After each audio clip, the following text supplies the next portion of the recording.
Right then guys, welcome back to the channel. It is Sunday, so it could only mean one thing. It's time for Paper Talk. Now, I've had a quick look at the website. There's not much in regards to Liverpool, but there is something on there that could affect Liverpool in the long run, basically, or this summer. Now, it is about Kylian Mbappe.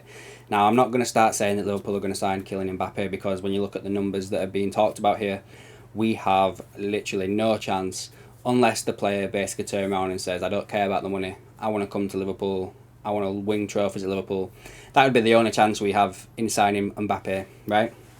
Now, the reason why I say this could affect Liverpool is because I've said this a couple of times now, is PSG have lost Messi, they could potentially lose Mbappe, and I think as well they want to move on Neymar. Now, if they lose all them 3-star players, they're going to want to bring somebody in as their new star player, and I think that could be Mo Salah. Now, we've seen the pictures of Salah meeting with the PSG owners, like, was it early this year or late last year?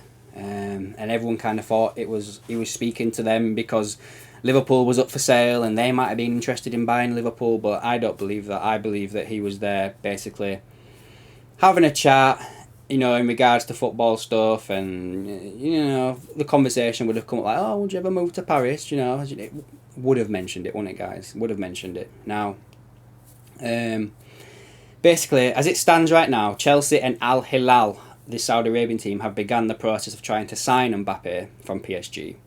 Al Hilal are offering £346 million a season, right, which is about 6.65 million a week. But it's believed that Mbappe has an agreement in principle to go join Real Madrid for free next year.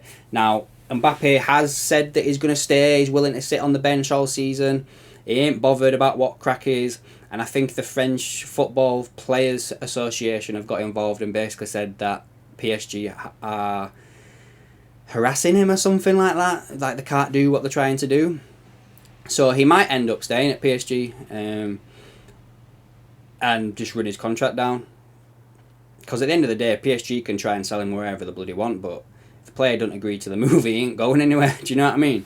But just on the off chance that he does go, I could see PSG coming in and trying to take Mo Salah off of us. So it's one to keep an eye on for the rest of the window, guys.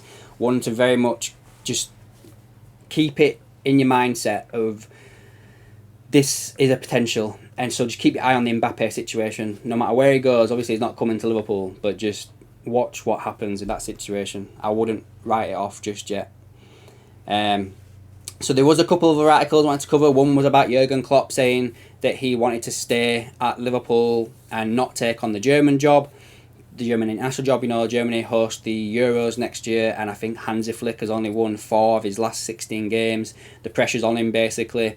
And Klopp's basically turned around and said he's got a contract at Liverpool. He's very loyal to Liverpool, and he just couldn't leave now and go take over Germany, even though managing Germany would be an honour for him. So I think that's probably something he might do after his time at Liverpool is up. Now, I want to touch on another article. It's a very long-winded one, so I won't read it out to you. I'll try and give you the overview of it. Basically, Simon Hughes at The Athletic is saying that Trent Alexander-Arnold should be Liverpool's new captain. I've said this is a potential, like he's in my 5 that I would pick between with Henderson leaving. I know the majority of people think that it should be Virgil van Dijk. However, Simon Hughes in this article does touch on the fact that Salah, Van Dijk and Trent's contracts all run out at the same time. Now, he goes back in the past where he's basically saying that Steven Gerrard was given the captaincy as a young age, as it was seen as like potentially a bit of leverage to keep him at the club. Now, you'd have to decide as Klopp, or if he's going to do the same thing as last time, let the players decide who the captain's going to be. The players have the vote, right? But if you were picking one as Klopp, you've kind of got to think in back of your mind, like, both these players, Van Dijk and Salah's contracts run out next year. Salah's on 350 grand a week. He'll potentially want more now, judging by what he could go earn in Saudi Arabia.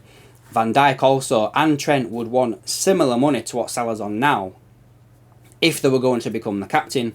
And we all know under the actual model we've got at the moment with FSG that as it stands last season, people did kind of believe that they chose Salah over Mane on giving the new contract.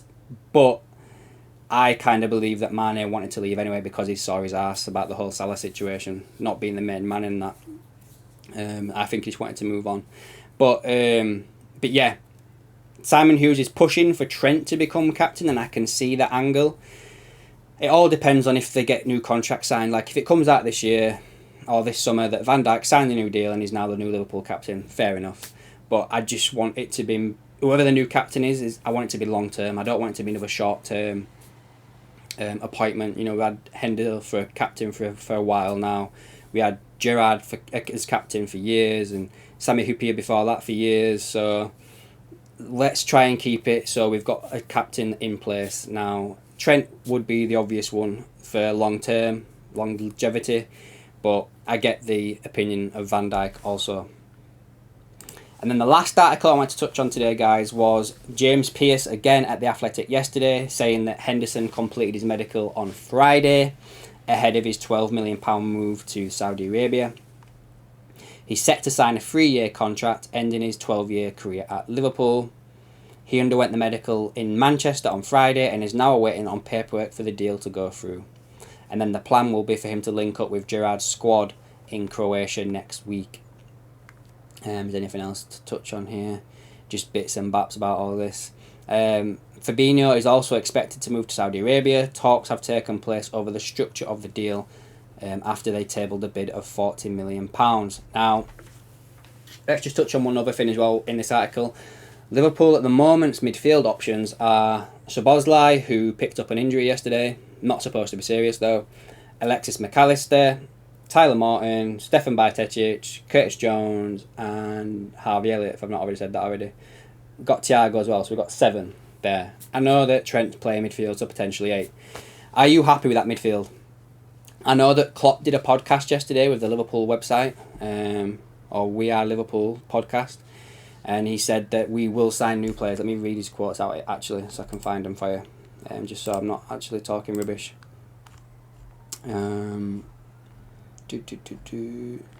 We still have 3 to 4 weeks until the first game of the season. A few things have to happen until then, definitely. Transfer market wise as well. That's clear now, and yeah, it will happen. Then we will have a good team. So basically Klopp saying that he expects new signings to come in. And then we did have Fabrizio Romano saying yesterday, or early hours this morning, that Liverpool are still working on Romeo Lavia. They are not only continuing talks with his agents, but discussing the final price with Southampton. Not the only target, but a very concrete one. I would think if Liverpool are still in discussion with Southampton that they've already sorted out what they're going to do with Lavia wage-wise. I think this one is probably going to happen once we get the money wired over back for Fabinho. Don't be surprised if Lavia's done next week as well, or we hear concrete evidence that Liverpool have actually put a bid in next week for Romeo Lavia. I know a lot of people are saying he might be a bit young, but if you're good enough, you're old enough for me, right? If this kid, he had a good season at Southampton. Now, I get it, like, people are saying he's too young to come in as the number one, and Bajcetic as his understudy.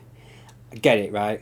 100% get it. But who else are you going to go sign? Like, if you were to go sign, say, Czech Decore, who's only 23, or, you know, who's the other players that are around about 23, 24, can't really remember their name, sorry. But then you're going to be stifling Lavia's progression as well.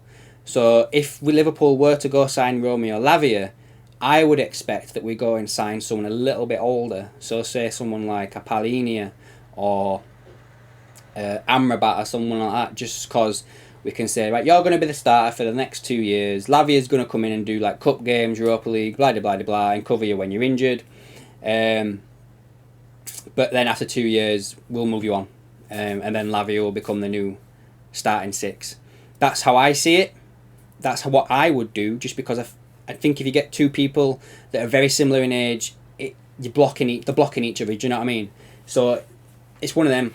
Now, for me, the whole Caicedo thing as well with that's still not done. Like, we should go in for him, but then we're losing Henderson and Fabinho. We need 2 more midfielders for me. And we probably need a centre-back as well, so I think Caicedo's going to be too expensive. if Real Madrid were to buy Mbappe this year, do we go and sign Tchouaméni or Valverde? But again, they'll be like 80 to 100 million for them players.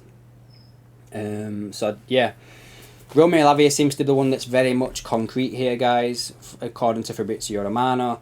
But other than that, guys, it's very, very quiet right now with a lot of stuff, and I don't like doing videos where I'm just talking to you and repeating myself over and over again. I find it very like patronising and tedious. But this window for me, especially the past few weeks, has showed that the journalists don't know nothing, and they're literally being briefed. Because that's funny. Like, watch, guys, just watch how they all come out with the same thing at the same time because they've all been briefed. But where's the originality? Where's the scoops lately? Like, where's the, where's the journalism? Do you know what I mean? Like, where is it? Like, where's the detective work? Like, where? It's gone, guys. It's really gone. These journalists nowadays don't know nothing unless they've been told by the club so that they can report it. Otherwise, they'll lose their access, blah, blah, blah, blah, whatever. But yeah, guys, I'll leave that there for PaperTalk. I think it's a bit of a rubbish video, to be honest with you, but that's what we've got to talk about, guys.